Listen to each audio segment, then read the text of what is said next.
സമൂഹം നമ്മയെല്ലാം വ്യത്യസ്ത വിശ്വാസങ്ങളിലേക്കും മതങ്ങളിലേക്കും വിഭജിച്ചിരിക്കുന്നു. വാസ്തവത്തിൽ ഒരു ദൈവം ഭൂമിയിൽ വന്നിരുന്നു. പിന്നെ ആളുകൾ അവന്റെ കഥയെ വ്യത്യസ്തമായി വ്യാഖ്യാനിച്ചു. അതിനാലാണ് വിവിധ മതങ്ങൾ പിറന്നതെന്ന് പറയാമോ? ദശലക്ഷക്കണക്കിന് വർഷങ്ങളായി നിങ്ങൾ പരിണമിച്ചുകൊണ്ടിരുന്നു. പിന്നീട് ആയിരക്കണക്കിന് വർഷങ്ങൾക്ക് മുമ്പ് നിങ്ങൾ പതുക്കെ ചിന്തിക്കാൻ തുടങ്ങി. നിങ്ങൾ അതിനെപ്പറ്റി ആലോചിക്കുമ്പോൾ എവിടെ നിന്നാണ് വന്നത്, എന്താണ് സംഭവിച്ചത് എന്ന് ആലോചിച്ച് ആശ്ചര്യം തോന്നും. ഞാൻ പറയുന്നു എനിക്കൊരു ദൈവമുണ്ടെന്ന്. അവൻ പറയുന്നു അവന് വേറൊരു ദൈവമുണ്ടെന്ന്. അവൻ എന്റെ ദൈവത്തിൽ വിശ്വസിക്കുന്നില്ല. വിശ്വാസങ്ങൾ പരസ്പരം സംസാരിക്കില്ല. ലോകം ഞായറാഴ്ച സൃഷ്ടിക്കപ്പെട്ടതാണെന്ന് നിങ്ങൾ പറയും. അവൻ തിങ്കളാഴ്ച അല്ല ചൊവ്വാഴ്ച എന്ന് പറയും. പിന്നെ ബുധനാഴ്ച. ഇനി പറയൂ, ഇതെങ്ങനെ പൊരുത്തപ്പെടുത്തും? വഴക്കടിക്കാൻ കഴിയൂ. ഞാൻ ചിലപ്പോൾ എന്റെ സുഹൃത്തുക്കളെ അസ്സലാം വാലേക്കും എന്ന് പറഞ്ഞു സ്വാഗതം ചെയ്യാറുണ്ട്. പക്ഷെ ഞാൻ അങ്ങനെ ചെയ്യുമ്പോൾ അവർക്കത് ഇഷ്ടമാകാറില്ല. നാം ഈ വാക്കുകൾ ദിവസേന എത്രയും സാധാരണയായി ഉപയോഗിക്കാറുണ്ടല്ലേ? പക്ഷേ ഇവയുടെ അർത്ഥം നമുക്കറിയാമോ? അപ്പൊ നമ്മൾ വിശ്വസിക്കേണ്ടത് എന്താണ്? എന്തിനാണ് നിങ്ങൾ വിശ്വസിക്കേണ്ടത് എന്ന ചോദ്യം നോക്കൂ. എന്തിലാണ് ഞാൻ വിശ്വസിക്കേണ്ടത്? ഒന്നുമില്ല. Good evening sir. എന്റെ പേര് പ്രഞ്ജൽ പരേഷ് തക്കർ. ഞാനും BITS ഗോവയിലെ 1ാം വർഷ വിദ്യാർത്ഥിയാണ്. അതിനാൽ ഇപ്പോൾ നമ്മളെല്ലാവരും വ്യത്യസ്ത വിശ്വാസങ്ങളായി, വ്യത്യസ്ത മതങ്ങളായി. അത് ഹിന്ദു മതമായാലും സനാതനമായാലും ഇസ്ലാമായാലും ക്രിസ്തു മതമായാലും മറ്റേതെങ്കിലുമായാലും സമൂഹം നമ്മളെയെല്ലാം വിഭജിച്ചിരിക്കുന്നു. ഈ സംസ്കാരങ്ങളിലെ എല്ലാ ഐതിഹ്യങ്ങളിൽ നിന്നും ഞാൻ കേട്ടത് ചില കാര്യങ്ങൾ ഓവർലാപ്പ് ചെയ്യുന്നുണ്ട്. ഈ എല്ലാ സാംസ്കാരിക ഐതിഹ്യങ്ങളിലും പൊതുവായ ചില കാര്യങ്ങളുണ്ട് എന്നതാണ്. മുസ്ലിങ്ങൾ പ്രാർത്ഥിച്ചതിനു ശേഷം അവർ ആമീൻ എന്ന് പറയുന്നത് പോലെ ക്രിസ്ത്യാനികൾ ആമേൻ പറയുന്നു. അതിനാൽ അവ ഒരേ പദമാണ്, വ്യത്യസ്ത ഭാഷാഭേദങ്ങൾ മാത്രമാണ്. കൂടാതെ രാമസേതു എന്ന് നമ്മൾ വിളിക്കുന്നത് നമ്മളെല്ലാവരും രാമായണം എന്ന് കേട്ടിട്ടുള്ളതിനാൽ ക്രിസ്ത്യാനികൾ ഇതിനെ ആദാമിന്റെ പാലം എന്നാണ് വിളിക്കുന്നത്. ആദം ഭൂമിയിൽ വന്നപ്പോൾ അദ്ദേഹം ഈ പാലത്തിലൂടെ നടന്നു എന്നാണ് അവർ പറയുന്നത്. അപ്പോൾ ഈ ഐതിഹ്യങ്ങളെല്ലാം യഥാർത്ഥത്തിൽ സംഭവിച്ച കാര്യങ്ങളാണോ എന്ന് ഞാൻ ചോദിക്കാൻ ആഗ്രഹിച്ചു. വ്യത്യസ്ത ആളുകൾ ഭൂമിയിലേക്ക് വന്ന ഒരു ദൈവം യഥാർത്ഥത്തിൽ ഉണ്ടായിരുന്നോ? വ്യത്യസ്ത ആളുകൾ അവന്റെ കഥ വ്യത്യസ്ത രീതികളിൽ വ്യാഖ്യാനിച്ചു. അങ്ങനെയാണ് വ്യത്യസ്ത മതങ്ങൾ ശാഖകളായി പിരിഞ്ഞത്. അതോ മറ്റു മനുഷ്യരെ ശിക്ഷണം നൽകുന്നതിനും ഒരു നിശ്ചിത ജീവിത രീതി ഉറപ്പാക്കുന്നതിനും വേണ്ടി നമ്മൾ മനുഷ്യർ സൃഷ്ടിച്ച ആശയങ്ങൾ മാത്രമാണോ ഇവ? ഞാൻ ഇതുവരെ പറഞ്ഞതിൽ നിന്ന് നിങ്ങൾ എന്താണ് മനസ്സിലാക്കിയത്? ഇതിനെക്കുറിച്ച് നിങ്ങളുടെ അഭിപ്രായം എന്താണ്? അതുതന്നെയാണ് വിഷയം. നമുക്ക് വേണ്ടി മനുഷ്യർ സൃഷ്ടിച്ചൊരു കാര്യം. എല്ലാം മാറ്റിവെക്കൂ. ഇപ്പോൾ നിങ്ങൾ ഈ ഗ്രഹത്തിലാണ്, അല്ലേ? നിങ്ങളുടെ എല്ലാ ആശയങ്ങളും നിങ്ങളുടെ അവസ്ഥയിൽ നിന്നാണ് ഉത്ഭവിക്കുന്നത്. നിങ്ങളാണ് ആദ്യം വന്നതും, അല്ലേ? ദശലക്ഷക്കണക്കിന് വർഷങ്ങളായി നിങ്ങൾ നിരന്തരമായി പരിണമിച്ചുകൊണ്ടിരുന്നു. പിന്നീട് ആയിരക്കണക്കിന് വർഷങ്ങൾക്ക് മുമ്പ് നിങ്ങൾക്ക് ഒരു ഉയർന്ന ബോധം, ഒരു ചിന്താബോധം എന്ന് വിളിക്കാവുന്നത് വികസിപ്പിച്ചെടുത്തു. ഏകദേശം 50 മുതൽ 80,000 വർഷങ്ങൾക്ക് മുമ്പ് നിങ്ങൾ പതുക്കെ ചിന്തിക്കാൻ തുടങ്ങി. അതിനു മുമ്പ് നിങ്ങളുടെ ആന്തരിക ഘടനയായ തലച്ചോറ് വേണ്ടത്ര പരിണമിച്ചിരുന്നില്ല. നിങ്ങൾക്ക് വികാരങ്ങൾ പ്രകടിപ്പിക്കാൻ കഴിയും. നിങ്ങൾക്ക് സഹജാവബോധവും ഉണ്ടാകും. മൃഗങ്ങളെപ്പോലെ പ്രതികരിക്കാൻ കഴിയും. പക്ഷേ നിങ്ങൾ ശരിക്കും വികാരാധീനനായ ഒരു ജീവിയല്ല.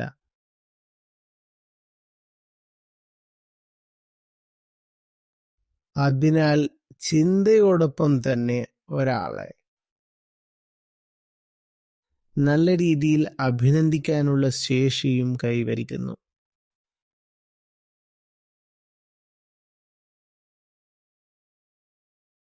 ബന്ധങ്ങൾ അന്വേഷിക്കാനും കാരണത്വം തേടാനും തുടങ്ങേണ്ടത് അതാണ് തുടക്കം. മറ്റൊന്നും തുടക്കമല്ല.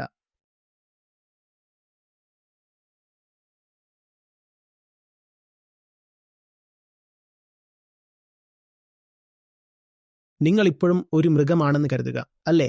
ഒരു മൃഗം. നമ്മൾ ഒരു ദശലക്ഷം വർഷങ്ങൾ പിന്നോട്ട് പോയി. നിങ്ങൾ ഇപ്പോഴും ഒരു മൃഗമാണ്.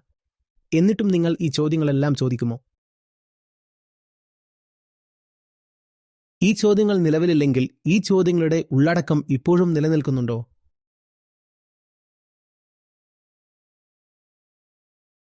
നിങ്ങൾ എന്ത് ചോദിച്ചാലും ഈ ചോദ്യത്തിന്റെ ഉള്ളടക്കം അതാണ് എന്ന് വിശ്വസിക്കുക. നിങ്ങൾ ഒരു ദശലക്ഷം വർഷങ്ങൾക്ക് മുമ്പ് പിറകോട്ട് പോയാൽ ചോദ്യകർത്താവ് പോലും നിലവിലില്ല. പിന്നെ ഈ ചോദ്യത്തിന്റെ ഉള്ളടക്കം എവിടെ നിന്ന് വരും? നിങ്ങൾ ചിന്തിക്കാൻ തുടങ്ങുമ്പോൾ നിങ്ങൾ ആശ്ചര്യപ്പെടാൻ തുടങ്ങും. ഞാൻ എവിടെ നിന്നാണ് വന്നത്? എന്താണ് സംഭവിച്ചത്? സത്യസന്ധമായ ഒരു ഉത്തരത്തിലെത്താൻ നിങ്ങൾ ഇതുവരെ സജ്ജരായിട്ടില്ല. അപ്പോൾ നിങ്ങൾ എന്താണ് ചെയ്യുന്നത്? നിങ്ങൾ ഊഹിക്കുന്നു, നിങ്ങൾ അനുമാനിക്കുന്നു. വ്യക്തമായി പറഞ്ഞാൽ നിങ്ങൾ സങ്കല്പിക്കുന്നു. നിങ്ങൾക്ക് മറ്റെന്താണ് ചെയ്യാൻ കഴിയുക? കാരണം ഇവ ബുദ്ധിമുട്ടുള്ള ചോദ്യങ്ങളാണ്. ഈ ഉത്തരം ലഭിക്കാത്തവയുമായി ജീവിക്കാൻ വളരെ ബുദ്ധിമുട്ടാണ്. നിങ്ങൾക്ക് ഒരുതരം ഉത്തരം ആവശ്യമാണ്. അപ്പോൾ നിങ്ങൾ തന്നെ ഒരു ഉത്തരം കണ്ടെത്തും. കൂട്ടത്തിൽ നല്ലത്. കാരണം ഞാൻ എന്തിനാണ് അത് നല്ലതാണെന്ന് പറയുന്നത്? കാരണം കുറഞ്ഞത് ഒരു ചോദ്യമെങ്കിലും ഉണ്ടെന്നതിൽ ഞാൻ അഭിമാനിക്കുന്നു. മൃഗങ്ങൾ ചോദ്യങ്ങൾ പോലും ചോദിക്കാറില്ല. പക്ഷേ നിങ്ങളെങ്കിലും ചോദിക്കുന്നുണ്ട്, നാം എവിടെ നിന്നാണ് വന്നത് എന്ന്. നിങ്ങൾ സാധാരണ മനുഷ്യന്മാരുടെ രീതിക്ക് അതീതമായ ആശയങ്ങൾ ഉണ്ടാക്കാൻ തുടങ്ങി. അതിന് ദൈവികത എന്ന് പേരിട്ടു. അതൊരു നല്ല കാര്യമാണ്. അതിൽ കുറച്ച് പുരോഗതിയുണ്ട്. ഇനി നമുക്ക് തുടർന്ന് പുരോഗമിക്കാം. ആദ്യത്തെ തലത്തിൽ കിട്ടുന്ന ഉത്തരങ്ങളിൽ തന്നെ നിൽക്കേണ്ട. നമ്മൾ തുടർന്നും അന്വേഷിക്കണം. അങ്ങനെ പല ആളുകളും വ്യത്യസ്തമായ ഉത്തരങ്ങളുമായി വരുമ്പോൾ ഞാൻ പറയുന്നു, എനിക്കൊരു ദൈവമുണ്ട്. മറ്റൊരാൾ പറയുന്നു, അവനൊരു വേറൊരു ദൈവമുണ്ട്. അവൻ എന്റെ ദൈവത്തിൽ വിശ്വസിക്കുന്നില്ല. പിന്നെ അവൻ പറയുന്നു, നീ വേറൊരു ദൈവത്തിൽ വിശ്വസിക്കുന്നതിനാൽ ഞാൻ നിന്നോട് പോരാടും. നമ്മുടെ രാജ്യത്തിനകത്തും രാജ്യങ്ങൾക്കിടയിലും കലാപങ്ങൾ നടക്കുന്നു. കാരണം അവർ വ്യത്യസ്തമായ ഉത്തരങ്ങളാണ് കണ്ടെത്തിയത്. അവർ ദൈവത്തെക്കുറിച്ചുള്ള വ്യത്യസ്ത ആശയങ്ങളിൽ വിശ്വസിക്കുന്നു. നമ്മുടെ വിശ്വാസങ്ങൾ തമ്മിൽ സംസാരിക്കാൻ കഴിയില്ലല്ലോ. കേറ്റക്കിരം മൊക്കാക്കോ.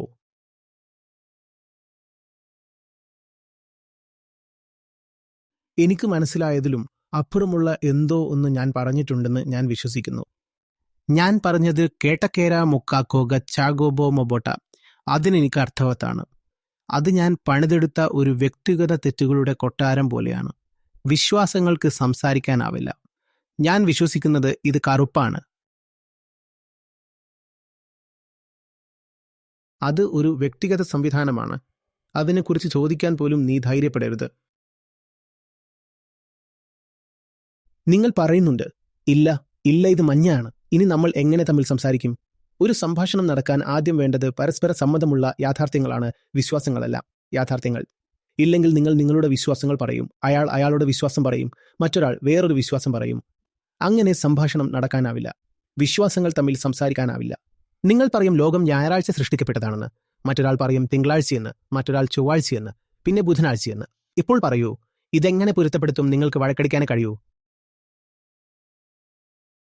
അവൻ പറയും ലോകം 5 ദിവസത്തിൽ സൃഷ്ടിക്കപ്പെട്ടു എന്ന്. നിങ്ങൾ പറയും ഇല്ല, അതിന് 4 വർഷമെടുത്തു. അപ്പോൾ അവൻ പറയും മോട്ടമോക്കാപ്പെട്ടോ പോകോക്കോ. നിങ്ങൾ പറയും കീക്കാട്ടാക്കേന. ഇനി സംസാരിക്കൂ. ഒന്നാമതായി നമുക്കൊരു പൊതുധാരണയും ഒരു പൊതുമൂല്യവ്യവസ്ഥയും ഉണ്ടായിരിക്കണം. നമ്മൾ വസ്തുതകൾ പാലിക്കും.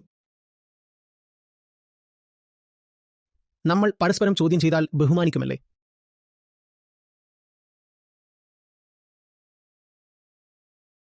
ആ കാരണം അന്വേഷണത്തിന് അതീതമാണ്.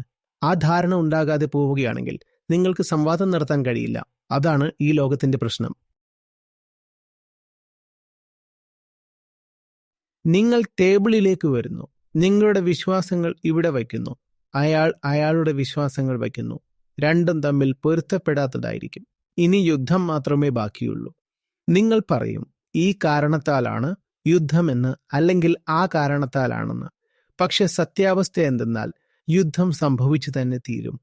ഇന്ത്യ പാകിസ്ഥാൻ യുദ്ധമായിരിക്കാം, അല്ലെങ്കിൽ മിഡിൽ ഈസ്റ്റിൽ ഉണ്ടാകുന്ന പ്രശ്നങ്ങളായിരിക്കാം. ഇതിനടിസ്ഥാനം വിശ്വാസങ്ങളാണ്.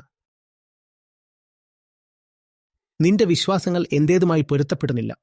എന്റെ വിശ്വാസങ്ങളെ ഞാൻ പവിത്രമായി കരുതുന്നു, അതുകൊണ്ട് നിന്നെ ഞാൻ കൊല്ലും. Full stop. അവൻ തന്റെ വിശ്വാസങ്ങളെ പവിത്രമായി കണക്കാക്കുന്നു. മറ്റു കാര്യങ്ങളിൽ നമുക്ക് പരസ്പരം വിശ്വാസങ്ങളെ സഹിക്കാൻ കഴിഞ്ഞേക്കും. നിങ്ങളുടെ പ്രിയപ്പെട്ട ഫുട്ബോൾ കളിക്കാരൻ ആരാണ്? ഓ, നന്നായി നന്നായി, മെസ്സി. നിങ്ങളുടെ പ്രിയപ്പെട്ടയാൾ ആരാണ്? നിങ്ങൾ പറയുന്നു, ഓ, എന്റെ എക്കാലത്തെയും പ്രിയപ്പെട്ട പെലെയാണ്. ശരി, ഇപ്പോഴുള്ളത് റൊണാൾഡോ. നന്നായി, പോകട്ടെ. അപ്പോൾ ഇവിടെ ഒരു തരം അനുരഞ്ജനം സാധ്യമാകാം. എന്നാൽ ഏറ്റവും ഉയർന്നതിനെക്കുറിച്ചുള്ള നിങ്ങളുടെ സങ്കല്പത്തിന്റെ കാര്യത്തിൽ നിങ്ങളുടെ വിശ്വാസങ്ങൾ പരസ്പരം പൊരുത്തപ്പെടുന്നില്ലെങ്കിൽ തീർച്ചയായും നിങ്ങൾ പോരാടും. ആണവ യുദ്ധം പോലും ഉണ്ടാകാം.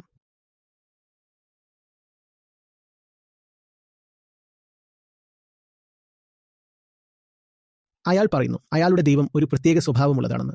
ഇയാൾ പറയുന്നു ഇല്ല ഇല്ല, നിങ്ങളുടെ ദൈവം എന്ന് പറയുന്നത് ദൈവമല്ല, എന്റെ ദൈവം ഇങ്ങനെയാണ്. അപ്പോൾ ഒരു യുദ്ധമുണ്ടാകും. വസ്തുതകളുടെ കാര്യത്തിലേക്ക് വരുമ്പോൾ പര്യവേക്ഷകർ പരസ്പരം സഹകരിക്കുന്നത് നിങ്ങൾ കണ്ടിട്ടുണ്ടോ? നിങ്ങളുടെ സ്ഥാപനത്തിൽ ഉദാഹരണത്തിന് ആരെങ്കിലും ബയോടെക്നോളജിയിൽ എന്തെങ്കിലും ഗവേഷണം നടത്തുകയാണെങ്കിൽ ആ വ്യക്തി ഫ്രാൻസിലെ സമാനമായ പ്രവർത്തനം നടത്തുന്ന ഒരു ലാബുമായി സഹകരിക്കാനുള്ള സാധ്യത വളരെ കൂടുതലാണ്.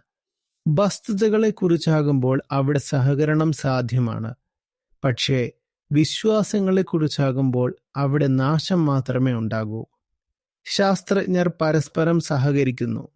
അവർ ഒരാളുടെ ജോലി മറ്റൊരാൾ ഏറ്റെടുത്ത് അവലോകനം ചെയ്യുകയും ചെയ്യുന്നു. അങ്ങനെ ചെയ്യാറില്ലേ? കാരണം ഒരു ശാസ്ത്രജ്ഞൻ കണ്ടെത്തിയത് മറ്റൊന്നുമായി സമ്മതിക്കപ്പെടണമെങ്കിൽ അത് പരിശോധിക്കാവുന്നതും തെറ്റാണെന്ന് തെളിയിക്കാവുന്നതുമായിരിക്കണം. അങ്ങനെ അവർ സഹകരിക്കും. പക്ഷേ നിങ്ങൾ വിശ്വാസങ്ങളെന്ന് വിളിക്കുന്നതിലേക്ക് വന്നാൽ അവർക്കിടയിൽ പോരുണ്ടാകും. കാരണം അവിടെ യാതൊരു വിശ്വാസവുമില്ല. അവിടെ ഉള്ളത് വെറും കൽപ്പന മാത്രമാണ്, വെറും സ്വപ്നം മാത്രം. ഒരാൾക്ക് ഒരു സ്വപ്നം, മറ്റൊരാൾക്ക് മറ്റൊരു സ്വപ്നം, ഇങ്ങനെ എല്ലാവർക്കും ഓരോ സ്വപ്നങ്ങൾ. ഈ സ്വപ്നങ്ങൾ തമ്മിൽ ഒരുമിപ്പിക്കാൻ കഴിയില്ല, കാരണം ഇവ വ്യക്തിഗതമായ ഫാന്റസികൾ മാത്രമാണ്. അതിനാൽ യാതൊരു ഒത്തുതീർപ്പും സാധ്യമല്ല. അതിനാലാണ് യുദ്ധമുണ്ടാകുന്നത്. ഇതുപോലുള്ള വ്യക്തിഗത സ്വപ്നങ്ങളാണ് ഈ ലോകത്തിലെ ഇത്രയും കഷ്ടതകൾക്ക് കാരണമായത്. അല്ലേ? മതമാണെങ്കിൽ പോലും, സംസ്കാരമാണെങ്കിൽ പോലും, അല്ലെങ്കിൽ മറ്റെന്തെങ്കിലും ആണെങ്കിൽ പോലും, നിങ്ങളൊരു കാര്യത്തെ നല്ലത് എന്ന് കരുതുന്നു, മറ്റൊരാൾ അതിനെ നല്ലത് എന്ന് കരുതുന്നില്ലെങ്കിൽ നിങ്ങൾ രണ്ടുപേരും വഴക്കടിക്കും. ഇക്കണോമിക്സിന്റെ കാര്യം പോലും നോക്കിയാലും കോൾഡ് വാറിനിടെ യുഎസും USSRും മതത്തെക്കുറിച്ചല്ല യഥാർത്ഥത്തിൽ പോരാടിയത്. രണ്ട് സാമ്പത്തിക വ്യവസ്ഥകളെക്കുറിച്ചായിരുന്നു അവരുടെ പോരാട്ടം. പക്ഷേ ആ രണ്ട് വ്യവസ്ഥകളിലും ഒന്നും വ്യക്തമായി തെളിയിക്കപ്പെട്ടിരുന്നില്ല. എല്ലാം വിശ്വാസത്തിനു വേണ്ടിയുള്ള വലിയൊരു ഇടവേളയായിരുന്നു.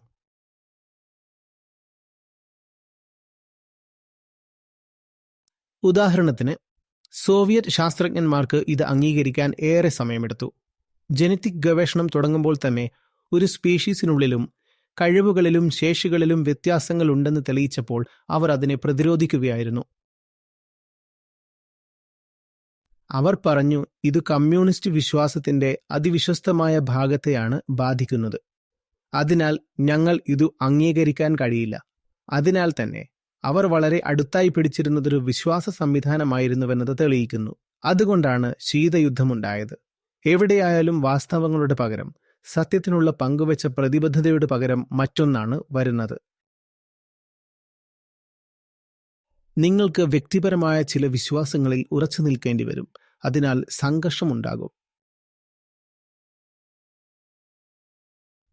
നിങ്ങളുടെ പുസ്തകത്തിലെ ഒരു ഉദ്ധരണി ഉണ്ടായിരുന്നു.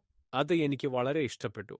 അതിൽ പറയുന്നത്, "The deepest inquiry begins at its dense, rootless questioning demanding answers. Ends in a humble surrender, knowing beyond answer." അതിനാൽ ഇതിൽ നിന്ന് എനിക്ക് മനസ്സിലായത്, വിശ്വാസത്തിന്റെ മതമെന്ന് വിളിക്കേണ്ടതിനെ മനുഷ്യർ വളരെ തെറ്റായി വ്യാഖ്യാനിച്ചിരിക്കുന്നുവെന്നാണ്. എന്റെ ചില സുഹൃത്തുക്കളെ ഞാൻ തന്നെ അഭിവാദ്യം ചെയ്യുന്നു. അസ്സലാം അലൈക്കും എന്നത് ഒരു മുസ്ലിം പദമാണ്. യഥാർത്ഥത്തിൽ അതൊരു അറബി പദമാണ്.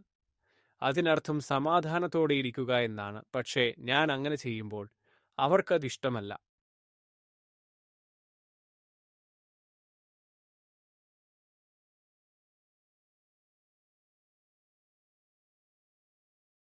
അവർക്ക് അതിഷ്ടപ്പെടില്ല. കാരണം അവർക്ക് അവരുടെ സ്വന്തമായ മതപരമായ നിർബന്ധങ്ങളോ അല്ലെങ്കിൽ അവരുടെ സ്വന്തം എന്ത് പറയാം ഞാൻ പിടിവാശികളോ ഉണ്ടല്ലോ. പക്ഷേ എന്റെ ചോദ്യം, സമാധാനം എന്നാൽ എന്താണെന്ന് നിങ്ങൾക്കറിയാമോ എന്നതാണ്. അതായത് അറബിക്ക് ശബ്ദമുണ്ടെന്ന് കരുതി ഇഷ്ടപ്പെടാത്തവരുണ്ടാകും. ശരി, നമുക്ക് അവരെ മാറ്റി നിർത്താം. പക്ഷേ സംഭാഷണം തുടങ്ങുന്നത് നിങ്ങളാണ്. അപ്പോൾ സമാധാനം എന്താണെന്ന് നിങ്ങൾക്കറിയാമോ?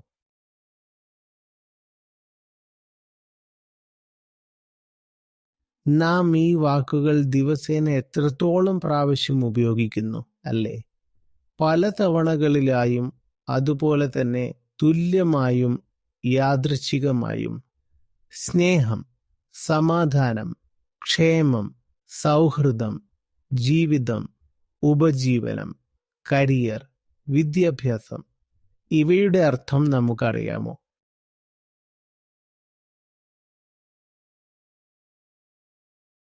നമ്മൾ ചെയ്യുമോ? ഐ ലവ് യു എന്നതിൻ്റെ ശരിയായ അർത്ഥമെന്ത്? വീണ്ടും ഇക്കമേറ്റപ്പോ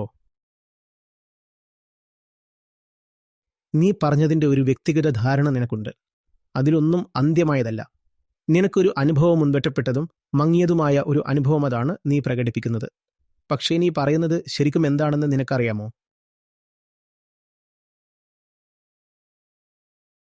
എനിക്ക് സന്തോഷമായിരിക്കണം.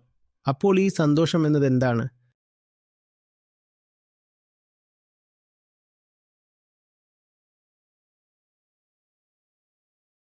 നിങ്ങൾക്ക് മനസ്സിലായോ ഇതിലെ ഏതെങ്കിലും വാക്കുകൾ?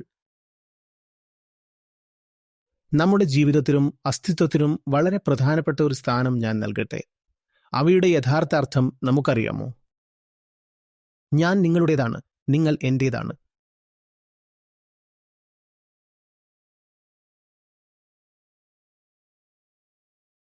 നമുക്ക് വിവാഹം കഴിക്കാം.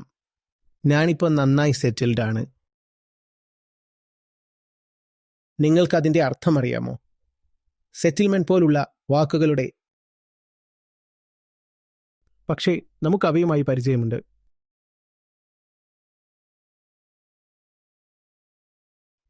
ആ പരിചയം അറിവിൻ്റെ ആത്മവിശ്വാസം ഉണ്ടാക്കിയെടുക്കുന്നു.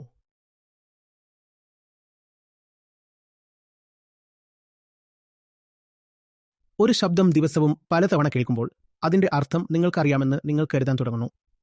നിങ്ങൾക്ക് ശരിക്കും അറിയാമോ? അവർ എന്തിനെ എതിർക്കുന്നുവെന്ന് അവർക്കറിയില്ല. നിങ്ങൾ അസ്സലാം വാലേക്കും പറയും എന്ന് പറയുമ്പോൾ അവർ എന്തിനെ എതിർക്കുന്നുവെന്ന് അവർക്കറിയില്ല. പക്ഷേ അവർ ഇവിടെയില്ല, അല്ലേ? അതെ, അവർ അവരുടെ വിധി നേരിടട്ടെ. നിങ്ങളോട് എൻ്റെ ചോദ്യം, നിങ്ങൾ ഒരാളെ മതപരമായ അഭിസംബോധന എന്ന് വിളിക്കുന്ന രീതിയിൽ അഭിവാദ്യം ചെയ്യുമ്പോൾ നിങ്ങൾ എന്താണ് പറയുന്നതെന്ന് നിങ്ങൾക്കറിയാമോ? കൃത്യമായി പറഞ്ഞാൽ അതൊരു മതപരമായ അഭിസംബോധനയല്ല. ആളുകൾ അതുമായി ബന്ധിപ്പിക്കാറുണ്ട് എന്നേയുള്ളൂ. അത് മതപരമായിരിക്കാം, അല്ലായിരിക്കാം. പക്ഷേ നിങ്ങൾ അത് പറഞ്ഞു. അത് നിങ്ങളുടെ വായിൽ നിന്നാണ് പുറത്തു വന്നത്. നിങ്ങളിപ്പോൾ എന്താണ് പറഞ്ഞതെന്ന് നിങ്ങൾക്കറിയാമോ?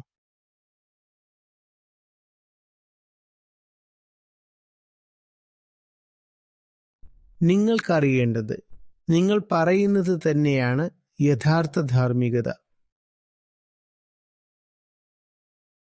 നിങ്ങൾ പറയുന്നതെല്ലാം അവർക്ക് എന്തെങ്കിലും മനസ്സിലാകുന്നുണ്ടോ? എനിക്ക് തോന്നുന്നു ഓരോ ആളും തങ്ങളുടേതായ വിശ്വാസത്തിൽ വിശ്വസിക്കുന്നത് അത് അവർക്കൊരു പ്രത്യാശ നൽകുന്നതിനാലാണ്. ഒടുവിൽ അവർ എപ്പോഴും എത്താൻ ആഗ്രഹിച്ചിടത്തേക്ക് തന്നെ എത്തുമെന്ന്, ഇപ്പോഴുള്ളതിനേക്കാൾ നല്ല ഒരിടത്തേക്ക് അവർ എത്തുമെന്ന് അവർക്ക് പ്രത്യാശയുണ്ട്. അതാണ് കാര്യം. അവർക്കിപ്പോൾ തങ്ങൾ എവിടെയാണെന്നറിയാമോ? പ്രതീക്ഷ എങ്ങനെയാണ് അറിവിന് പകരമാകുന്നത്? ഒരു പരീക്ഷ പാസ്സാകാൻ ആഗ്രഹിക്കുമ്പോൾ ആദ്യം സിലബസ് നോക്കണം, എന്നിട്ട് സ്വന്തം തയ്യാറെടുപ്പ് നോക്കണം. വെറുതെ ഇരുന്ന് പ്രതീക്ഷിക്കുകയാണോ നിങ്ങൾ?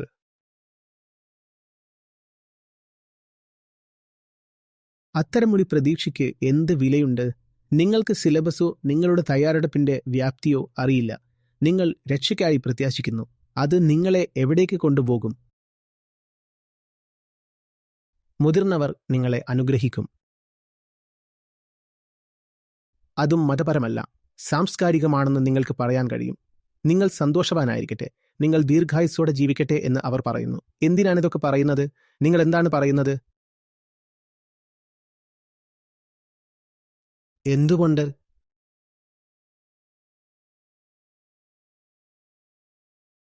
നമ്മൾ എന്താണ് പറയുന്നതെന്ന് നമുക്ക് മനസ്സിലാകുന്നുണ്ടോ? അതോ നമ്മൾ ഒരു ഓട്ടോമാറ്റൻ പോലെ പ്രകടനം നടത്തുകയാണോ, അഭിനയിക്കുകയാണോ?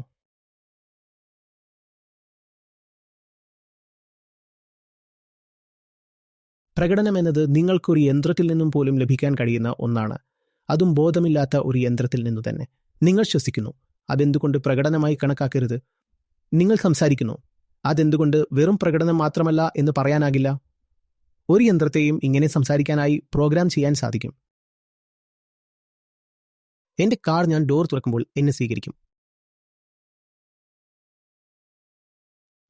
ഞാൻ വാതിലടയ്ക്കുമ്പോൾ എന്റെ കാർ എന്നോട് വിട പറയുന്നു.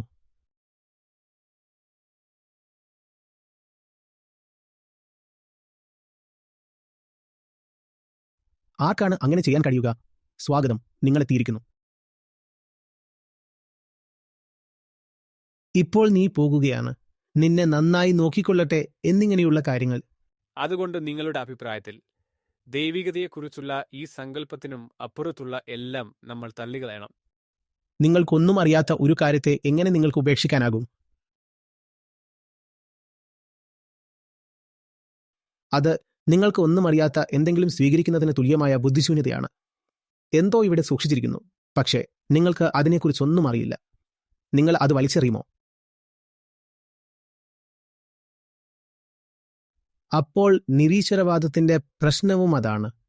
അവർക്കൊന്നും അറിയാത്ത എന്തോ ഒന്ന് അവർ ഉപേക്ഷിക്കുകയാണ്. അപ്പോൾ നമ്മൾ ആസ്തികരെ അജ്ഞർ എന്ന് വിളിക്കുകയാണെങ്കിൽ നിരീശ്വരവാദികളും ഒരുപോലെ അജ്ഞരാണ്. അപ്പോൾ നമ്മൾ എന്താണ് വിശ്വസിക്കേണ്ടത്?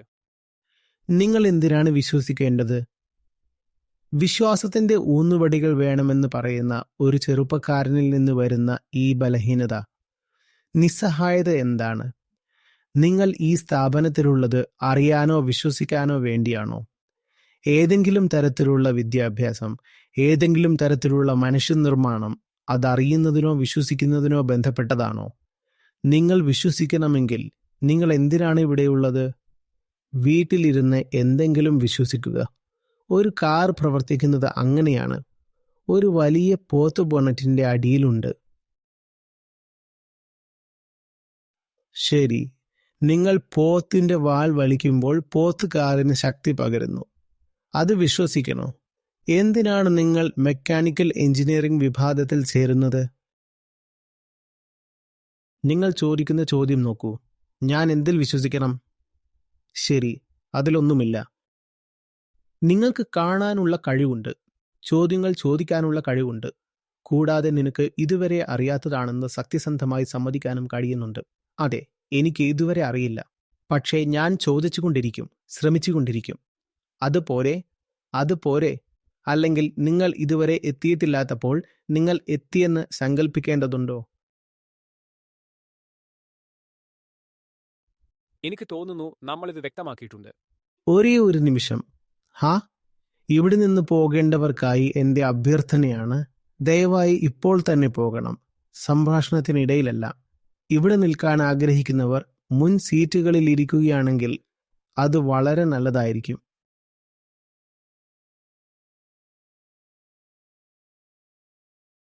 സാർ, താങ്കൾ വീണ്ടും വീണ്ടും വിശ്വാസം എന്ന വാക്ക് പറയുന്നുണ്ട്. ദയവായി അറിയുക എന്നതും വിശ്വസിക്കുക എന്നതും തമ്മിലുള്ള വ്യത്യാസം വിശദീകരിക്കാമോ? കാരണം അടിസ്ഥാനത്തിൽ നോക്കിയാൽ നാം എന്തെങ്കിലും അറിയുന്നു എന്ന് പറയുമ്പോൾ അതും വിശ്വാസം തന്നെയല്ലേ? എല്ലാം തെളിവുകൾ കൊണ്ടോ അല്ലെങ്കിൽ നമ്മൾ കാണുന്നതിന്റെ അടിസ്ഥാനത്തിലോ വിശ്വസിക്കുന്നതാണ് എങ്കിൽ അതും വിശ്വാസം തന്നെയല്ലേ? അതെ, പക്ഷേ വിശ്വാസത്തിൽ തെളിവില്ല. അതെ, താൽക്കാലികമായേക്കാവുന്ന തെളിവുകൾ ഉണ്ടെന്നറിയാമെങ്കിൽ നിങ്ങൾ അതിനെ ഒരു സിദ്ധാന്തം എന്ന് വിളിക്കുന്നു, അല്ലേ? ഇത് താൽക്കാലികമാണ്, വ്യാജവൽക്കരണത്തിന് വിധേയമാണ്, ഭാവിയിലെ സംഭവവികാസങ്ങൾക്ക് വിധേയമാണ്. എന്നാൽ വിശ്വാസം പറയുന്നത് ഇതാണ് അന്തിമ സത്യമെന്നും യാതൊരു തെളിവുമില്ലാതെയെന്നുമാണ്. വിശ്വാസം പറയുന്നു ഇതൊരു തെളിവുമില്ലാത്ത അന്തിമ സത്യമാണ്, അതിനാൽ ഇതിൽ വ്യക്തമായൊരു വ്യത്യാസമുണ്ട്, അല്ലേ?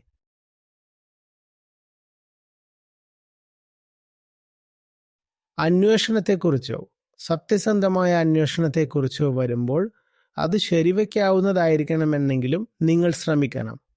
പക്ഷേ വിശ്വാസങ്ങളെക്കുറിച്ചാകുമ്പോൾ ശരിവയ്ക്കാനുള്ള ഒരു ശ്രമം പോലും ദുഷ്കൃത്യമാകും, അല്ലേ?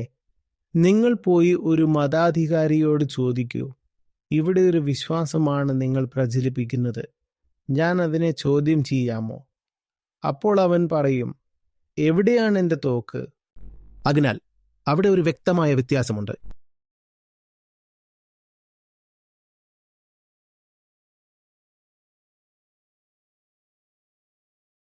ഹായ് എല്ലാവർക്കും, ഞാൻ മാധവൻ. യുഎസിലെ ഷാർലറ്റിലാണ് ഞാൻ താമസിക്കുന്നത്. കഴിഞ്ഞ 2 വർഷമായി ഞാൻ ആചാര്യജിയെ കേട്ടുകൊണ്ടിരിക്കുന്നു, അതും വളരെ തീവ്രമായി യൂട്യൂബിൽ. 2.5 വർഷം മുമ്പ് തുടങ്ങിയതാണ്. 1 വർഷം മുൻപാണ് ഗീത സെഷനുകളിൽ ചേരുന്നത്. കഴിഞ്ഞ 3 വർഷമായി ഞാനൊരു തീവ്രമായ അന്വേഷണ ഘട്ടത്തിലൂടെ പോയി എന്ന് പറയാം. പല ദിശകളിലേക്കും നോക്കി. എനിക്ക് വേണ്ടതെന്താണെന്ന് കൃത്യമായി കണ്ടെത്താനായില്ലെങ്കിലും ആചാര്യജി പറയുന്നത് പോലെ ഞാനത് തിരിച്ചറിഞ്ഞു. അവിടെ അതുണ്ടായിരുന്നു. അതിനാൽ പല കാര്യങ്ങളും പരീക്ഷിച്ചു നോക്കി. ഒടുവിൽ മനസ്സിലായത് എന്തെന്നാൽ നമ്മൾ സാധാരണയായി സംസാരിക്കുന്ന മറ്റു ആത്മീയ കാര്യങ്ങളെല്ലാം വളരെ തെറ്റിദ്ധരിപ്പിക്കപ്പെട്ടവയാണ്. ആചാര്യജി പറയുന്നത് പോലെ തന്നെ ആചാര്യജിയുടെ ഉപദേശങ്ങൾ നമ്മളെ സഹായിച്ചിട്ടുണ്ട് ഈ വലയങ്ങളിൽ വീഴാതെ പോകാൻ. അതിനുശേഷം അദ്ദേഹത്തിന്റെ പുസ്തകങ്ങളും വായിക്കാൻ തുടങ്ങി. മറ്റ് വീഡിയോകളും കണ്ടു. അദ്ദേഹത്തിന്റെ പുസ്തകങ്ങൾ വലിയ സഹായമാണ് സുഹൃത്തുക്കളെ. അഹങ്കാരം, മായ എന്നിവയെക്കുറിച്ചുള്ള വിഷയങ്ങളിൽ ആചാര്യജിക്ക് പ്രത്യേകം പുസ്തകങ്ങളുണ്ട്.